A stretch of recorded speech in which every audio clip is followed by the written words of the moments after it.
Hello friend, welcome to your channel Gyan for exam.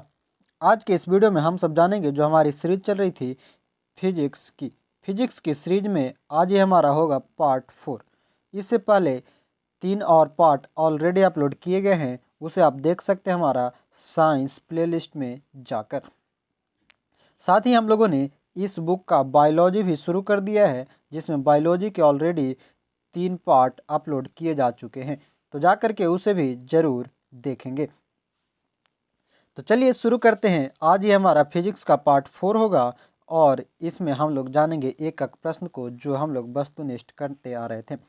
शुरू करने से पहले जो लोग हमारे साथ नहीं जुड़े हैं वो चैनल को सब्सक्राइब करके हमारे साथ जुड़ जाएं और वीडियो को ज़्यादा से ज़्यादा लोगों तक शेयर लाइक जरूर कर दें। तो देखते हैं पहला प्रश्न है एसएचएम से गुजरने वाले कण के लिए वेग को विस्थापन के मुकाबले में आलेखित किया जाता है, वक्र होगा। एसएचएम से अगर कोई कण गुजारा जाता है तो वहां पर वक्र होता है एक परवलयाकार।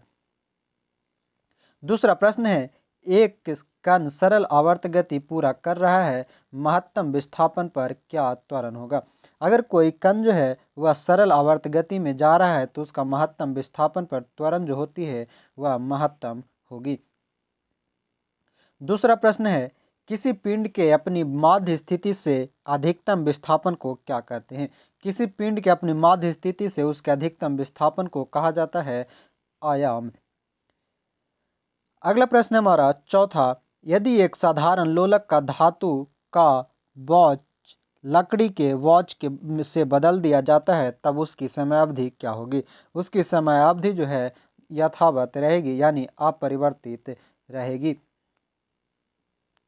पांचवा प्रश्न है यदि एक सरल लोलक का 1 सेकंड में दोलन एफ है एवं एक उस एल उसकी प्रभावी लंबाई है एवं जी बराबर गुरुत्व जनित त्वरण, तो समयावधि टी को दिया जाता है। टी जो है यह डिनोट करेगा टी बराबर 2 pi under root L by G, जहाँ पर जी है गुरुत्वीय त्वरण, एल है उसका प्रभावी लंबाई और जो एफ है वह दोलन है। आगे है छठा प्रश्न, एक सरल लोलक के गोलक के माध्य बिंदु से महत्तम विस्थापन को कहा जाता है। सरल लोलक के गोलक के माध्य बिंदु से महत्तम विस्थापन कहलाता है आयाम। अगला प्रश्न है 7 नंबर, एक लड़की झूले पर बैठकर झूलती है, जब लड़की खड़ी होकर झूलती है तो झूलने में लगने वाला समय होगा। तो लगने वाला समय होता है कम। अगला प्रश्न है 8 नंबर, एक सामान्य हार्मोनिक चाल से गति कर रहे एक कण का अधिकतम त्वरण होता है जब वह अपने से होकर गुजरता है, तो वह है अंतिम बिंदु। अगला प्रश्न 9 नंबर, एक लड़की झूले में खड़ी है, जब वह बैठ जाती है तो झूले का आवर्तकाल बढ़ जाता है। यहाँ पर थोड़ा सा प्रश्न धुंधला दिख रहा है, आप आराम से इसे ध्यानपूर्वक सुन लें। आपको मैं पूरा पढ़ के बता रहा हूँ। आगे प्रश्न है 10 नंबर, दोलन करते समय लोलक के गोलक का वेग शून्य होता है कहाँ। तो लोलक का गोलक का वेग जो शून्य होता है जब दोनों महत्तम विस्थापन बिंदु पर हो।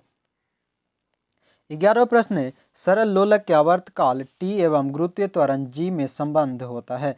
सरल लोलक का आवर्तकाल टी और गुरुत्वीय त्वरण जी में जो संबंध होता है वह टी स्क्वायर प्रोपोर्शनल 1/g, यानी कि समानुपाती व्युत्क्रमानुपाती 1/g।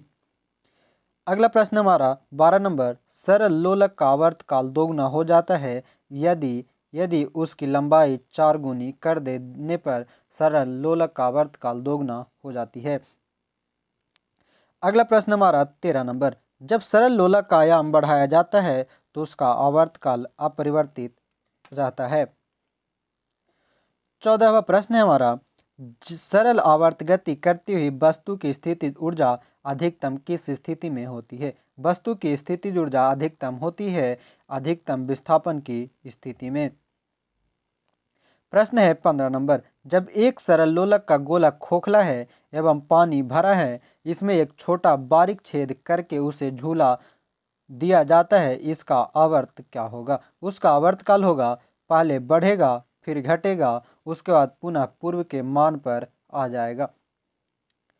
अगला प्रश्न हमारा 16 नंबर, किसी सरल लोलक को किसी पहाड़ की चोटी पर ले जाया जाता है तो वह उसका आवर्तकाल हमेशा बढ़ेगा। यानी कि कोई भी सरल लोलक है उसे पहाड़ की चोटी पर ले जाने पर उसका आवर्तकाल बढ़ जाता है। अगला प्रश्न है 17 नंबर, किसी घड़ी के लोलक की लंबाई बढ़ाए जाने पर किसी घड़ी के लोलक की लंबाई बढ़ाने जाने पर उसकी अवधि बढ़ती है व घड़ी पीछे हो जाती है। 18वां प्रश्न है, लोलक का आवर्तकाल निर्भर करता है किस पर? लोलक का आवर्तकाल हमेशा गुरुत्वीय त्वरण पर निर्भर करता है, जी पर निर्भर करता है। आगे प्रश्न है 19 नंबर, यदि एक साधारण लोलक पेंडुलम की लंबाई बढ़ा दी जाए तो उसका आवर्तकाल क्या होगा? यदि कोई साधारण लोलक की लंबाई बढ़ जाती है तो उसका आवर्तकाल भी बढ़ जाता है। अब है अगला प्रश्न। अगला जो चैप्टर है उससे संबंधित प्रश्न है, जिसमें पहला प्रश्न, पानी के द्वारा ऊपर की तरफ लगाया गया बल क्या कहलाता है? पानी के द्वारा ऊपर की तरफ लगाया गया बल उत्प्लावन बल कहा जाता है। अगर आप लोग को पीडीएफ चाहिए तो नीचे दिए गए लिंक पर हमारा ग्रुप ज्वाइन कर ले, वहीं पर इसके पीडीएफ दिए जाते हैं। आगे देखेंगे दूसरा प्रश्न, जैसे ही एक तरल पदार्थ की मुक्त सतह से गहराई कम होती है तरल द्वारा डाला गया दबाव कम हो जाता है। ऑप्शन नंबर सी होगा। तीसरा है, डैश में वृद्धि के साथ एक ठोस द्वारा डाले गए दबाव में कमी आती है। यानी कि क्षेत्रफल में वृद्धि के साथ एक ठोस द्वारा डाले गए दबाव में कमी आती है, ध्यान रखना है।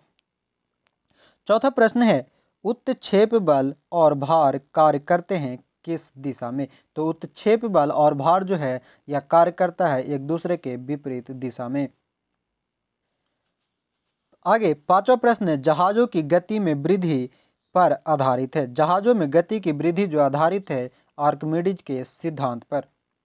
अगला प्रश्न हमारा छठा, ऊपरी प्रनोद और भार में प्रयुक्त होता है। ऊपरी प्रनोद और भार विपरीत दिशा में प्रयुक्त होते हैं। अगला प्रश्न है 7 नंबर, किसी वस्तु का तरल पदार्थ पर रखे जाने से उत्पन्न ऊर्ध्वगामी दबाव को क्या कहते हैं? किसी वस्तु का तरल पदार्थ पर रखे जाने से उत्पन्न ऊर्ध्वगामी दबाव को कहा जाता है बॉयनेंट फोर्स, उत्प्लावन बल। आठवां प्रश्न हमारा, एक डूबे हुए पिंड पर पानी द्वारा लगाए जाने वाले उत्प्लावन बल का दूसरा नाम क्या है? पानी द्वारा लगाए जाने वाले उत्प्लावन बल का दूसरा नाम है उत्क्षेप बल। आगे है 9 नंबर प्रश्न, यदि आप एक गिलास को पानी और बर्फ से पूरी तरह भरते हैं और बर्फ पूरी तरह गल जाती है तो क्या होगा?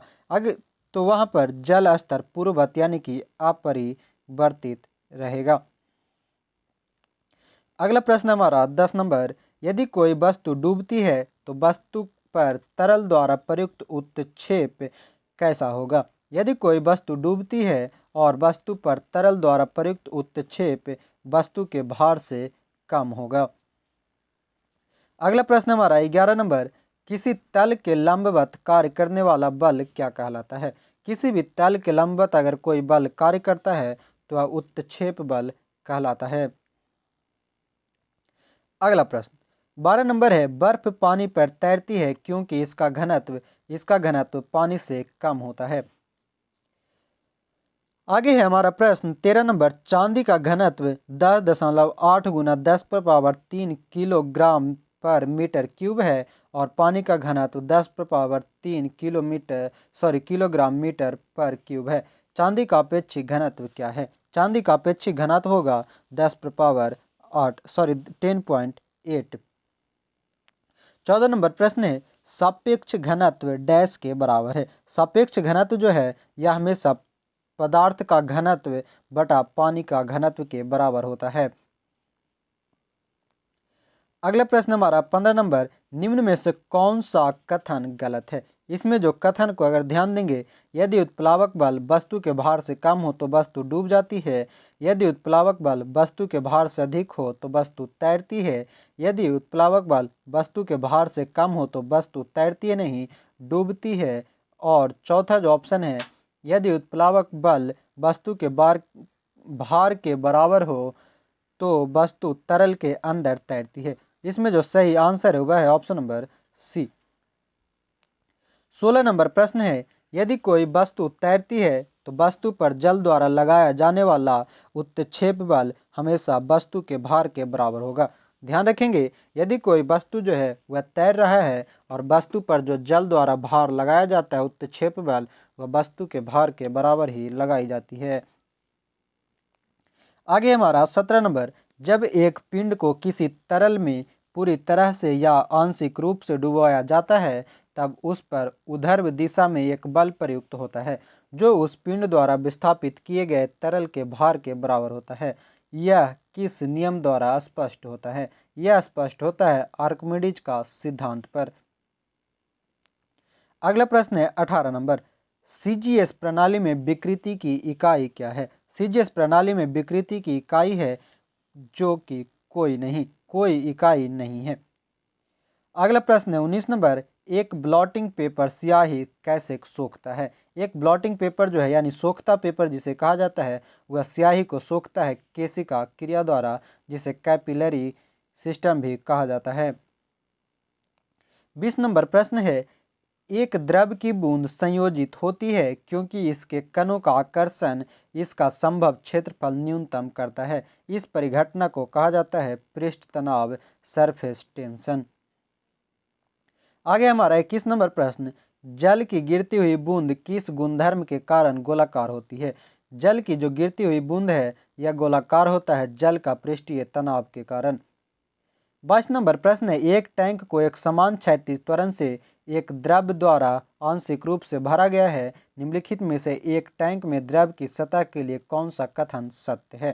तो इसके लिए जो कथन सत्य होगा वह है द्रव की सतह गति की दिशा में गिरता है और टैंक के पीछे की ओर उठता है। अगला प्रश्न, उत्प्लावकता यानी कि बायोनेंसी सिद्धांत के आधार पर जहाज पानी में तैरते हैं। सर्वप्रथम इस सिद्धांत की पहचान करने का श्रेय किस वैज्ञानिक को जाता है? यानी उत्प्लावकता का सिद्धांत किसने दिया था? आर्किमिडीज ने। अगला प्रश्न हमारा 24 नंबर, निम्नलिखित में से कौन सा कारक किसी दिए गए द्रव में वस्तु पर कार्यरत उत्प्लावन बल के परिणाम पर निर्भर करता है? उत्प्लावन बल के परिणाम पर निर्भर करता है वह है तरल पदार्थ का घनत्व और इसमें डूबी हुई वस्तु का आयतन। आगे हमारा प्रश्न है, उत्प्लावन का केंद्र हमेशा विस्थापित द्रव के आयतन के केंद्रक के संपाती होता है। अगला प्रश्न हमारा 26 नंबर, किस सिद्धांत या नियम के आधार पर वस्तुएं पानी में तैरती है? तो वस्तुएं जो है पानी पर तैरती है आर्किमिडीज सिद्धांत के आधार पर।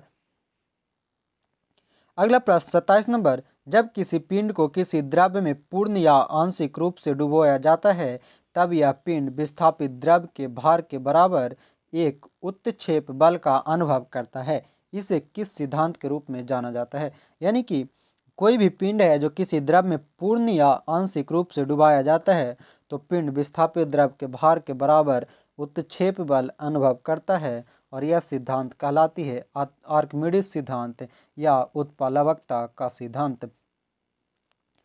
आगे प्रश्न हमारा 28 नंबर, बिना भंजन यानी ब्रेकिंग के पदार्थ की विकृति होने की योग्यता कहलाती है। यह योग्यता कहलाती है सुघट्यपन। आगे प्रश्न है 29 नंबर, पूर्णतः प्रत्यास्थ वस्तुओं का प्रत्यास्थापन गुणांक कितना है? यह होता है 1.0। अगला प्रश्न हमारा 30 नंबर, उत्प्लावन बल का परिमाण तरल के घनत्व पर निर्भर करता है। उत्प्लावन बल का जो परिणाम है यह द्रव के घनत्व पर डेंसिटी पर निर्भर करती है। अगला प्रश्न है 31 नंबर, उत्प्लावन बल का परिमाण द्रव के घनत्व और आयतन पर निर्भर करता है। ध्यान रखेंगे, उत्प्लावन बल का जो परिमाण है वह द्रव के घनत्व और आयतन पर निर्भर करता है। तो यहाँ पर जो है सही आंसर होगा ए, बी और डी दोनों। उत्प्लावन बल का परिमाण जो है तरल के घनत्व और आयतन दोनों पर निर्भर करता है। अगला प्रश्न देखेंगे, निम्नलिखित में से दाब की बीमा सूत्र कौन सी है? दाब की बीमा होती है ml-1 t-2। आगे है 33 नंबर प्रश्न, यदि एक बांध में जल की गहराई h है तथा a जल का अनुप्रस्थ क्षेत्रफल तथा t बांध की मोटाई है तब बांध की दीवार पर लगने वाला दाब किस प्रकार निर्भर होगा? तो यह निर्भर होगा इनमें से कोई नहीं। आगे प्रश्न हमारा 34 नंबर, जब पानी से भरे हुए एक बीकर में एक कॉर्क और कील को रखा जाता है तो कॉर्क तैरता है जबकि कील डूब जाती है, इसके पीछे का कारण क्या है? इसके पीछे का कारण है लोहे की कील का घनत्व पानी के घनत्व से अधिक है। अगला प्रश्न 35 नंबर, दाब को के रूप में परिभाषित किया जाता है। तो जो दाब है उसे थ्रस्ट प्रति इकाई क्षेत्रफल यानी कि प्रणोद प्रति इकाई क्षेत्रफल के रूप में परिभाषित किया जाता है दाब प्रेशर को। आगे है 36 नंबर प्रश्न, चांदी का अपेक्षित घनत्व 10.8 है, पानी का घनत्व 10⁻³ kg मीटर माइनस क्यूब है, एसआई मात्रक में चांदी का घनत्व क्या होगा? चांदी का घनत्व होगा 10.8 गुना 10⁻³ kg मीटर माइनस 3 पर क्यूब। आगे 37 नंबर प्रश्न हमारा, घनत्व निम्नलिखित में से किसका अनुपात है? घनत्व जो अनुपात है यह द्रव्यमान बटा आयतन का, द्रव्यमान और आयतन का अनुपात होता है डेंसिटी। अगला प्रश्न 38 नंबर, दबाव को से मापा जाता है, दबाव यानी कि जो दाब है उसे मापा जाता है बल एवं क्षेत्रफल से। आगे प्रश्न है 39 नंबर, किसी लगाए गए बल के लिए यदि क्षेत्रफल कम है तो दाब होगा, यदि किसी लगाए गए बल के लिए यदि क्षेत्रफल कम होता है तो दाब होगा अधिक, ऑप्शन नंबर सी। अगला प्रश्न है 40 नंबर, यदि हम किसी दिए गए बल के क्षेत्र को बढ़ाते हैं तो इससे दाब क्या होगा? प्रति इकाई क्षेत्रफल वह कम हो जाता है। अगला प्रश्न 41 नंबर, निम्न में से किसका घनत्व जल के घनत्व से अधिक होगा? कॉक, बर्फ, लोहे की कील और थर्मोकोल, इन सभी में किसका घनत्व है जो जल के घनत्व से अधिक होगा? वह है लोहे की कील। अगला प्रश्न है 42 नंबर, एक सदिश राशि में परिमाण और दिशा दोनों होते हैं जबकि अदिश राशि में केवल परिमाण होता है और दिशा नहीं, निम्नलिखित में से अदिश राशि कौन सी है? दाब, विस्थापन, बल और संवेग में जो अदिश राशि है, अदिश राशि में केवल परिमाण होता है दिशा नहीं, वह है दाब। आगे है 43 नंबर प्रश्न, दाब को किस प्रकार परिभाषित किया जाता है? दाब को परिभाषित किया जाता है प्रणोद प्रति एकांक क्षेत्रफल पर। अगला प्रश्न, एकांक पदार्थ के घनत्व को द्रव्यमान प्रति इकाई आयतन के रूप में परिभाषित किया जाता है। एकांक पदार्थ का जो घनत्व होता है यह द्रव्यमान प्रति इकाई आयतन के रूप में परिभाषित होती है। आगे हमारा 45 नंबर प्रश्न, किसी तापमान पर पानी का घनत्व अधिकतम होता है 4 डिग्री सेल्सियस। 46 नंबर प्रश्न है, ठोस के पिघलने के दौरान इसका तापमान, ठोस के पिघलने के दौरान उसका तापमान जो है यह परिवर्तित नहीं होता है। अगला प्रश्न 47 नंबर, जैसे ही एक तरल पदार्थ की मुक्त सतह से गहराई बढ़ती है तरल द्वारा डाला गया दबाव क्या होगा? तरल द्वारा डाला गया दबाव बढ़ जाता है। अगला प्रश्न 48 नंबर, थ्रस्ट प्रति इकाई क्षेत्र को क्या कहा जाता है? थ्रस्ट प्रति इकाई क्षेत्र को कहा जाता है दाब प्रेशर।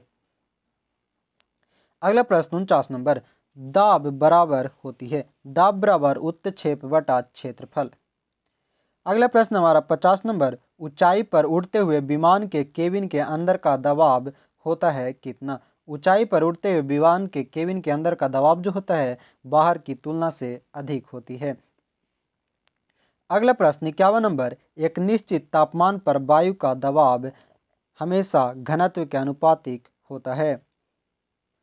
आगे प्रश्न है, पानी का घनत्व क्या है? पानी का घनत्व जो है यह 1000 किलो पर घन मीटर है।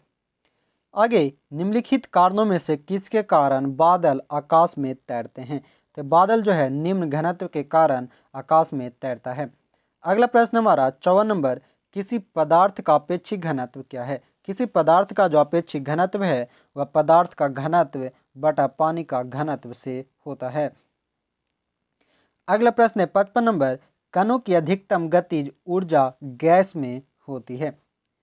अगला प्रश्न है हमारा 56 नंबर, वह स्थिति जिसमें आणविक आकर्षण अत्यधिक दृढ़ होती है कहलाता है।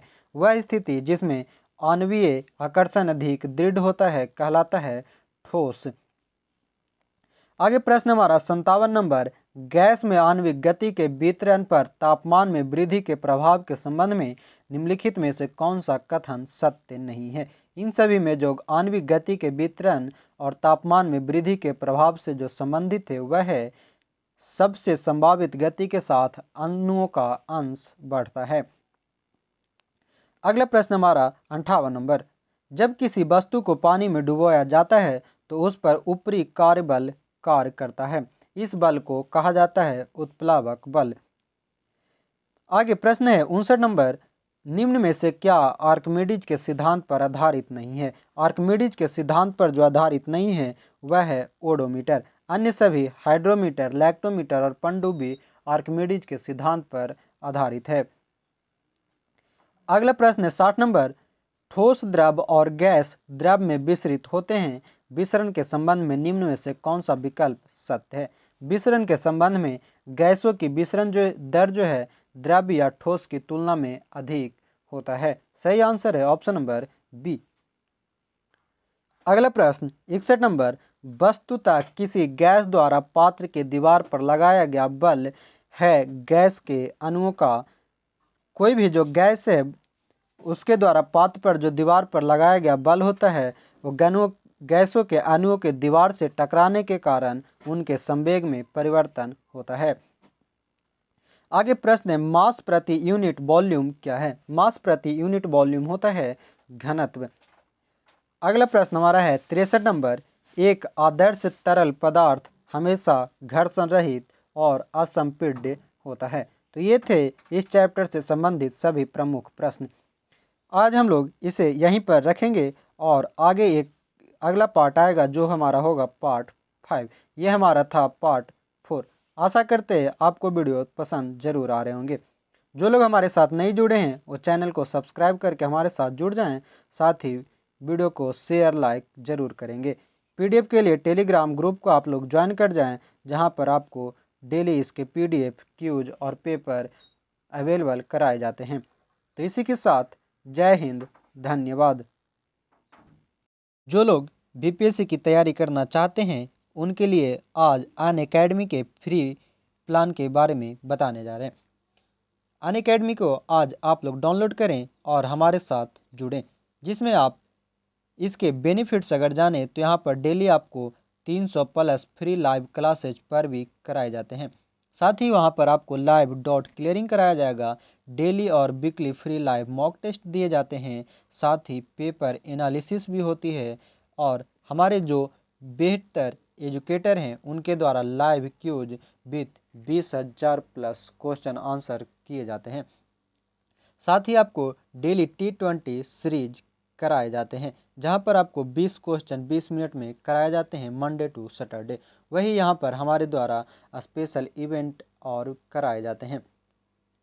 उसके साथ साथ आप हमारे साथ मिल सकते हैं हमारे बेस्ट एजुकेटर से और जिनकी एक्सपीरियंस आप में एक कामयाबी है। अच्छे अच्छे एजुकेटर आपको पढ़ाएंगे और वहाँ पर आपको प्री से लेकर के इंटरव्यू तक आपको सक्सेस बनाएंगे। तो आज ही हमारे साथ हमारे टॉप एजुकेटर को पहचानें और हमारे साथ ज़रूर जुड़ें। साथ ही हमारे फ्री लाइव क्लासेज को आप ज्वाइन कर सकते हैं जो कि अभी चल रही है। उसके बाद इन सभी टीचर से आप पढ़ेंगे जो कि एक एक्सपीरियंस टीचर है, इनका अपना अपना एक्सपीरियंस है। उसके बाद फ्री टेस्ट आप दे सकते हैं डेली, जिसमें आपको daily T20 free test series मिलेगी। Weekly free live class full length mock test मिलेगा। टेस्ट और प्रिपरेशन का एग्जामिनेशन होंगे, जिसमें आप बीपीएससी प्रीलिम्स और मेंस की तैयारी कर सकते हैं, बिहार एसआई दरोगा की तैयारी कर सकते हैं, बिहार पुलिस कांस्टेबल की तैयारी कर सकते हैं। साथ ही आपको यहाँ पर हमारे टॉप एजुकेटर द्वारा एवरी टेस्ट का पेपर एनालिसिस भी की जाती है। साथ ही आपको T20 सीरीज में प्रैक्टिस टेस्ट सीरीज कराया जाता है जो अभी चल रही है मंडे टू फ्राइडे रात 8 बजे, जिसमें आप 20 मिनट में 20 क्वेश्चन को सॉल्व करेंगे।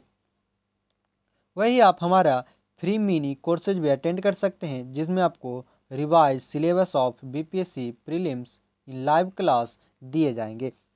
तो आज ज्वाइन करें हमारे फ्री मिनी कोर्स को। तो आज आप अभी जाएं प्ले लिस्ट में और वहाँ पर गूगल प्ले में आप जाएंगे, सर्च करेंगे अनअकैडमी और वहाँ पर अनअकैडमी डाउनलोड करते ही बीपीएससी को सेलेक्ट करें। वहाँ पर आपको बीपीएससी का कॉलम मिलेगा। बीपीएससी सेलेक्ट करते ही हमारा कोड अमर10 जरूर यूज करें। अमर10 का यूज करते ही आपको 10% का इंस्टेंट डिस्काउंट मिलेगी। 10% आपको इंस्टेंट डिस्काउंट दी जाएगी उसके जितने भी फी होंगे उसमें। तो अनअकैडमी पर जाएं और डाउनलोड करें अनअकैडमी ऐप को।